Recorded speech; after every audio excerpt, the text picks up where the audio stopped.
In this video, I'm going to show you how to install Linux Mint within VMware. And the first thing we need to do is we need to go out and download the Linux Mint ISO. And so if we go to the Linux Mint site, in fact, let's just start over and I'm going to type Linux Mint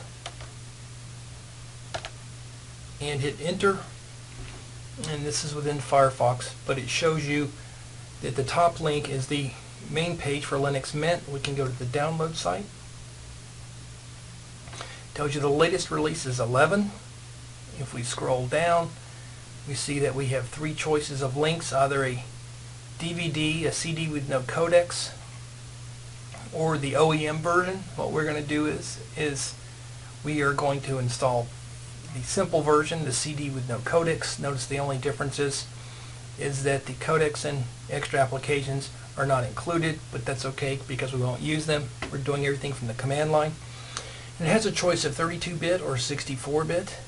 If you know what type of operating system you have and your hardware is, if it's 64-bit, you can download that. But I would suggest for everybody just to go ahead and download the 32-bit version.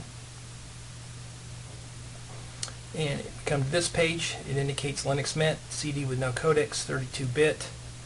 Tells us a little bit about it and the size. Notice it's the size of a CD.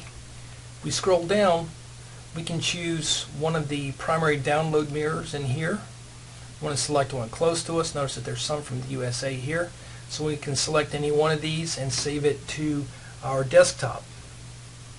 Now, right now our Daytona State network is extremely slow, so what I'm going to do is use this CD that I've downloaded previously, and it's going to look a little different on the interface, but it really doesn't matter because I'm showing you how to install this within VMware. So it's not that big a deal. Let's go back here. This is the VMware Workstation interface. Notice that I've got quite a few operating systems installed under here, including Windows XP, FreeBSD, which is a Unix, and lots of different versions of Linux.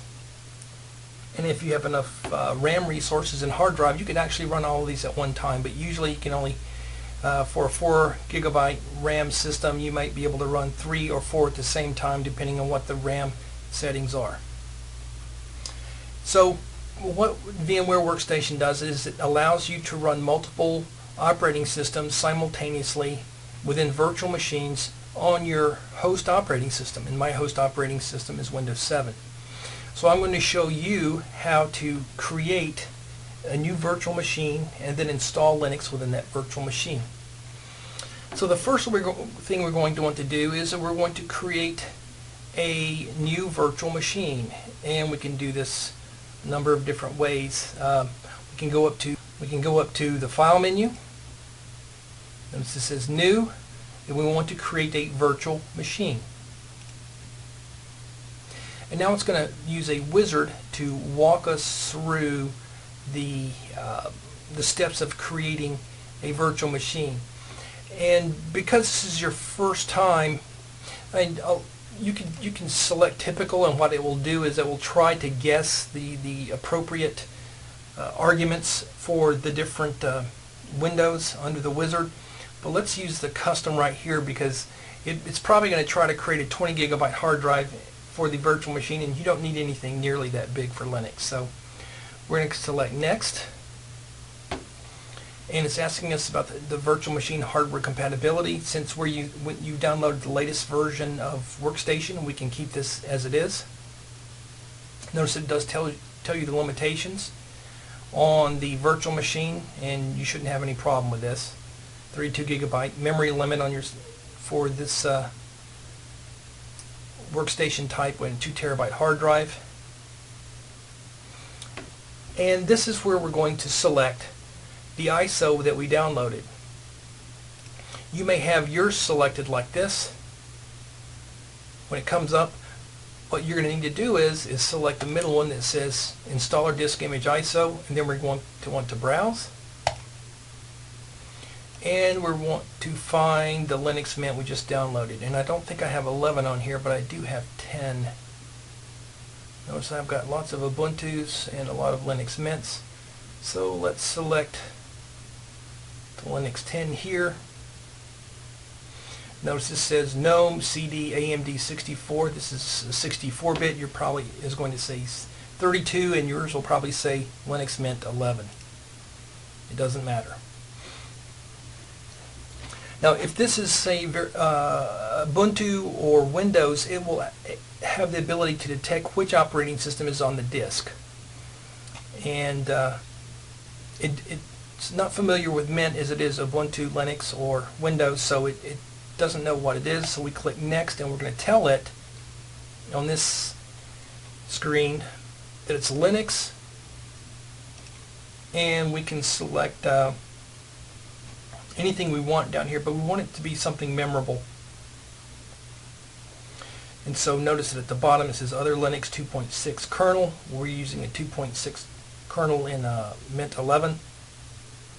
This is 64-bit, so typically I would select this, but let's just go ahead and select that.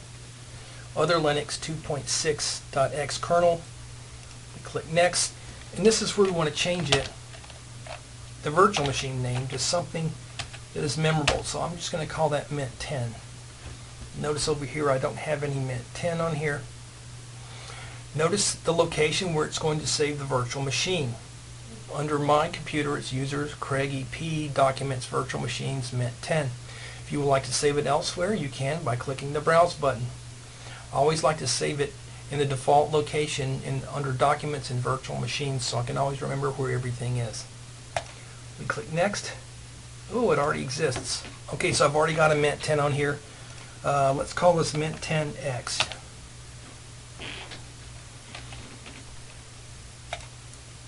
Enter, and you can try to set this as high as you want, but typically you're only going to have one processor, and you may have a number of cores. If you got a dual core machine, you can select 2. If you have a quad core, you can select 4. If you try to over select, for example, a 4-core machine, VMware is going to say, you're lying, you don't have that many processors on your system. So you can set it back to 1. You can always leave it at default 1 and 1. It should run fine just like that. We click Next, and now we indicate the amount of RAM we want to allot to the virtual machine. Mint is not very power hungry. We can usually get by with 512 megabytes. If you'd like it a little speedier, you can set it to 1024 over here, and so you can either type it directly in this box or click the up and down arrows to select what you'd like.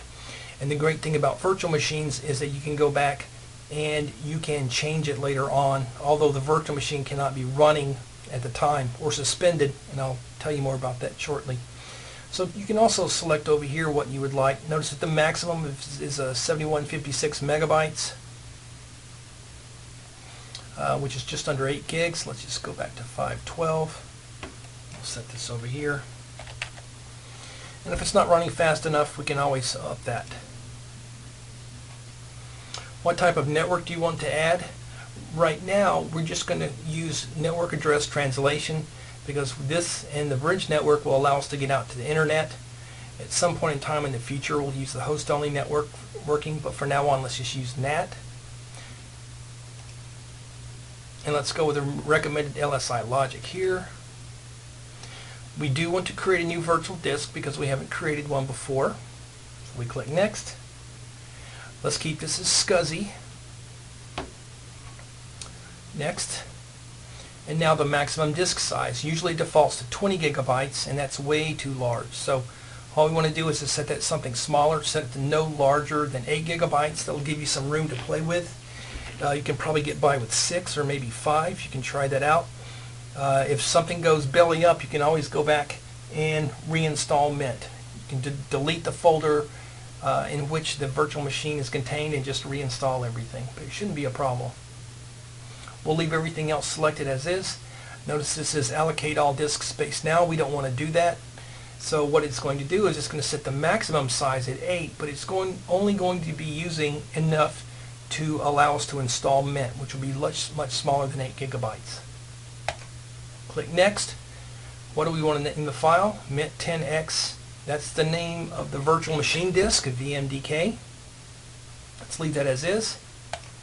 We click next and let's review our settings.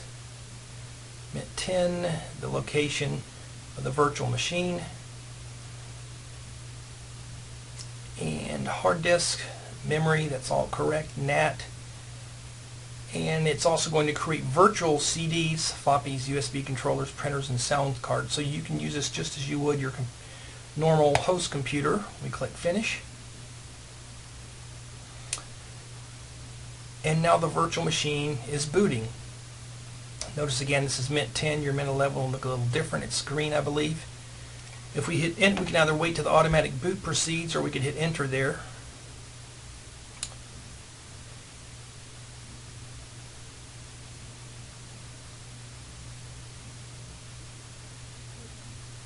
And now what's occurring is Linux Mint is going to be running as a CD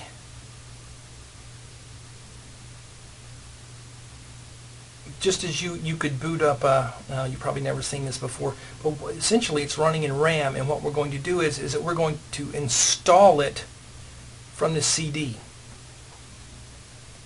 So instead of having a physical CD, we have a virtual CD. Recall that we selected the Linux Mint 10 ISO. This is all running in RAM. There's nothing that has been written to the virtual hard drive yet, but what we're going to do is that we're going to click this Install Linux Mint in a second. If you'd like to play around and look at some of the things in here, you can do that. This is what the interface is going to look like when you install it. Notice it's a nice clean interface. It's got all of the icons on here. If you'd like to see all applications, you can see all the applications running, possible to run. GIMP, just an image editor. However, we're not going to be spending a lot of time in the graphical interface, because when you get out and you get your first job, if you're going to be dealing with a Linux server, it's not going to have a graphical interface. It will just have what we call a terminal window. And we'll look a lot more of that a little later in the course. So let's go ahead and let's double click the Install Linux Mint. Okay, if we like, we can read the release notes, but we notice that we can select the language pack to use over here. I know English, so I'm going to select English. And it tells us that we need at least 2.6 gigabytes available for the disk drive space. Well, we've got 8. It is plugged into a power source, and we are connected to the internet. So we can click Forward.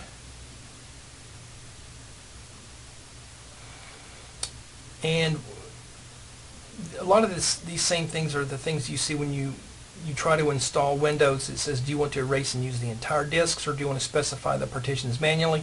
Let's go ahead and do it the easy way and erase and use the entire disk. And we can do this because this is the first time we've installed this.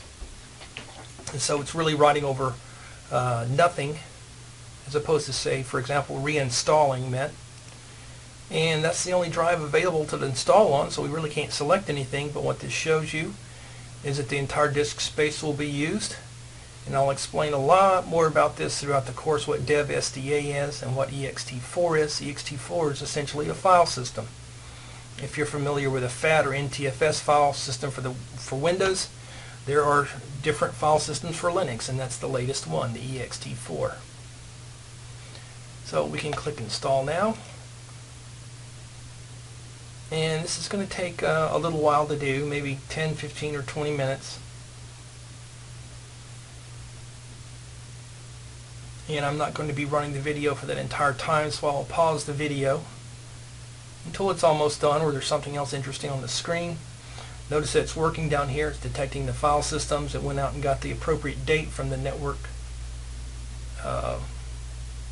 using network time protocol. Notice it says that it's 2:02 p.m. a good guess for New York Eastern Time. We want to keep that because that's correct. We click Forward.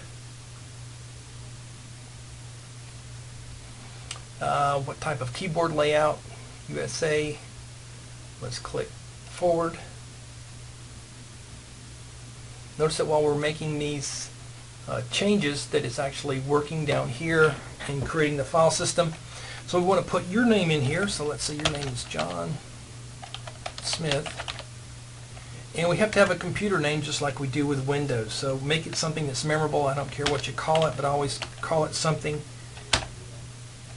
that's memorable so that when we get out at the prompt, it will tell you what type of operating system you're running. So we can pick a username and a password. So you can put anything you want to in here. Just remember your username. And later on we'll actually be creating usernames and passwords from the command line, but for right now we have a nice graphical interface. When I choose a password, I strongly suggest you choose something that's simple to use, simple to remember, and I use the same password for all my virtual machines on which I teach. You can use password if you like. Let's just say we do use password. Notice that it says a weak password. Well, that's okay for right now because we're just learning, and what I found is if the student doesn't create a password that they can remember, is that they're going to forget, and then you can't log back into the system. And although there are ways to get back in, it's a big pain, so it's much better to use a password that you can remember, at least for now. We can do it so we can log in automatically, which is a security risk. Of course, the well-known password is as well. We can also encrypt my home folder, but don't do that quite yet. We can click forward. Notice that it's still working down here, almost finished copying file. So while you're answering questions, it's almost doing all its work. So that should be all the questions we have. I'm going to pause the video and we'll get back to you shortly. Oh, and one thing I might mention is that when this says downloading and installing hard language packs, if you just click on this arrow right here, it says you can skip that. So you can, because you won't need all the different language packs. You just want the English. So now what it does is it skips ahead and starts downloading and installing the required programs. Then I'll go ahead and it tells you, it provides you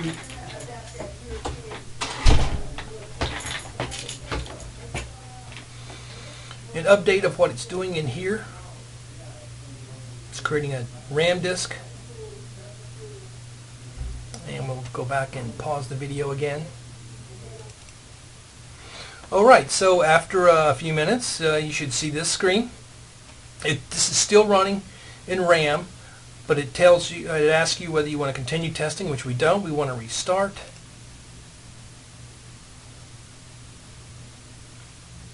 And when it restarts, it reboots into a screen that allows you to run Mint from your new virtual machine hard drive.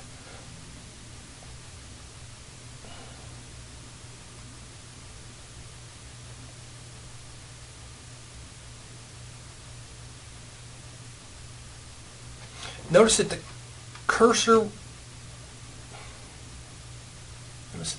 up here. Well, let me wait till it reboots, and I'll show you something that's going to be a little gotcha, although you'll get used to it. But what we'll need to do is press a key combination to move the cursor in and out of the virtual machine window. Let me pause this while it reboots.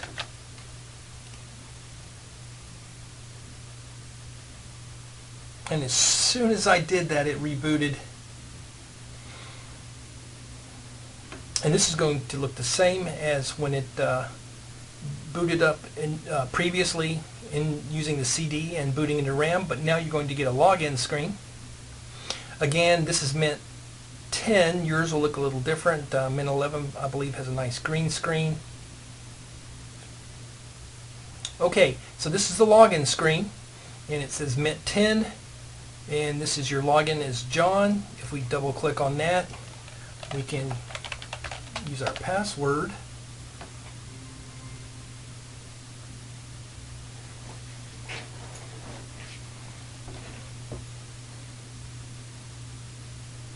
And we're logged in.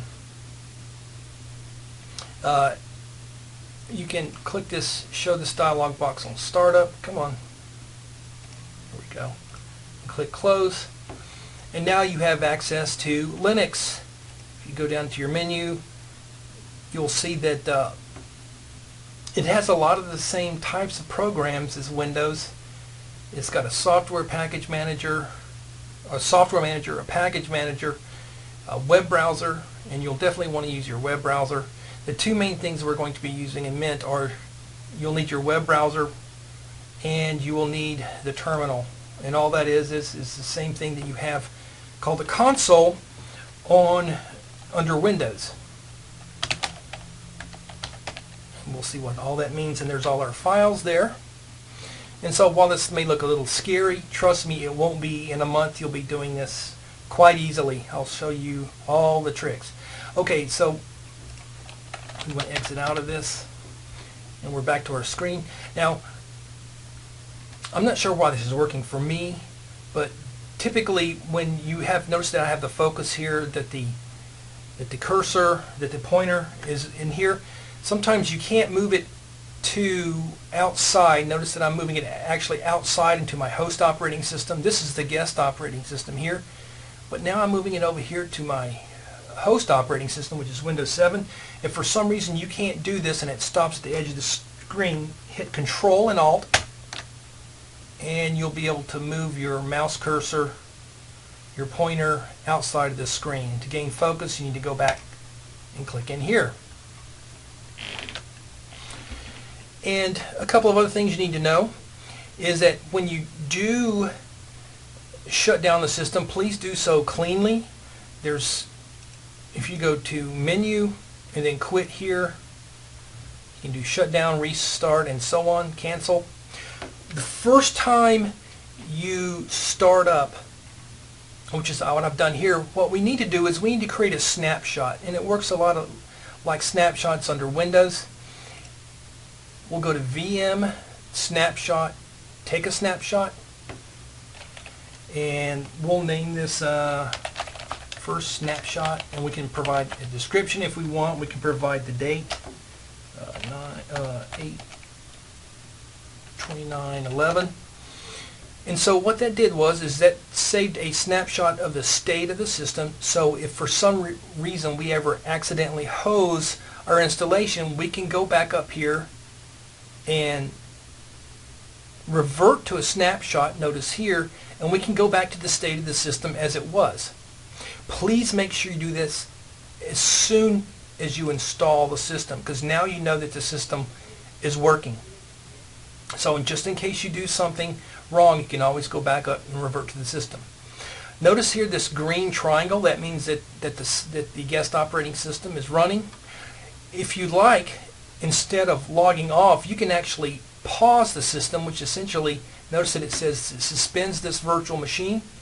What it will do is it'll write out the state of the system, and we're back to the VMware workstation screen. If we'd like to resume this virtual machine, we can either click this button here, resume this virtual machine, or the one up here, and it will restore the system settings, and we're right back to where we were. What we never want to do, unless we absolutely positively have to, because this is like hitting Control-Alt-Delete under Windows, is hitting this power off this virtual machine, because that's essentially like pulling the AC adapter out of the wall socket and reset this virtual machine, unless for some reason your system hangs irrevocably and you don't have a snapshot. And so that's a very quick way to get Mint up and running. We've got a snapshot in case something happens to our system. We know how to pause our system, and that's pretty much all you need to do for the first week, is get that up and running. Now that was very simple now, wasn't it? Have fun doing this.